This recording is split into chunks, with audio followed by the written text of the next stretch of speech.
BAE Systems 一間公司，一個帝國的影子。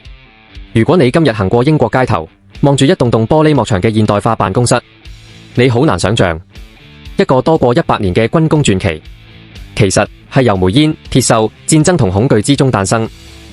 未開始之前，請大家先注意投資免責聲明，呢個唔係投資建議，只不過係分享資料嘅頻道。投資涉及風險，價格可升可跌，投資應量力而為。投資前應尋求專業人士意見。本頻道不會為你的任何損失負責，你必須自行承擔所有責任。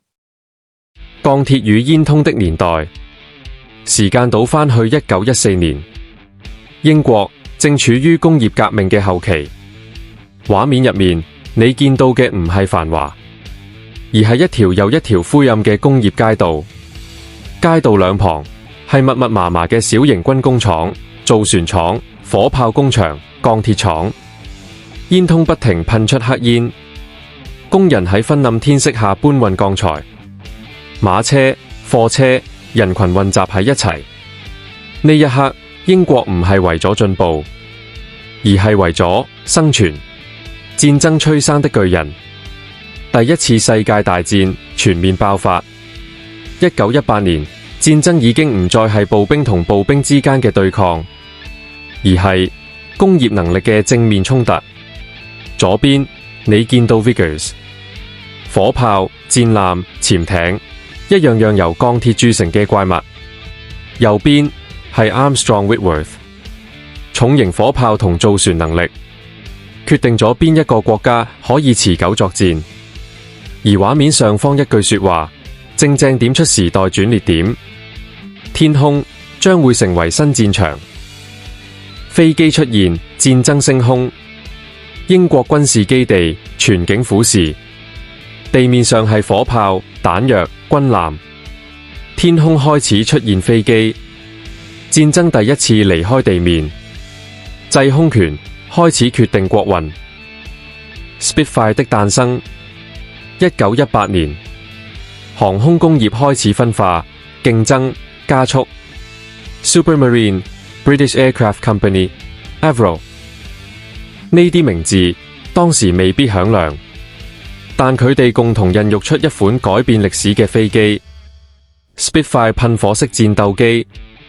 佢唔單止係一部飛機，佢係英國精神嘅具象化。黑夜中的英國，1940年夜幕低垂，德國戰機劃破天空，炸彈如雨落下，英國街道瓦礫滿地，火光映照住平民驚恐嘅面孔。呢一場空襲迫使英國明白一件事：戰爭唔可以單打獨鬥。連成一線的戰爭機器。1945年，戰爭走到尾聲 ，Spitfire 喺天上防守 ，Lancaster 轟炸機負責反擊，海上有軍艦同潛艇，地面有火炮同雷達。戰爭第一次變成系統對系統。冷戰降臨，戰爭結束，但世界未有和平。1950年，世界地圖一分為二，藍色美國，紅色蘇聯。冷戰開始，英國政府明白，再咁分散落去，會被時代淘汰。國家級整合。1960年 ，Avro、Vickers、Bristol Aircraft 合併成 British Aircraft Corporation（BAC）。另一邊 ，Rolls-Royce 專注引擎技術，目標只有一個：集中資源追趕美蘇。Concorde 的警號。1961年 ，Concorde 超音速客機升空，科技震撼世界。但背後代價高昂，成本高，效率低，國營架構沉重。呢個項目同時係榮耀，亦係警告。British Aerospace 誕生。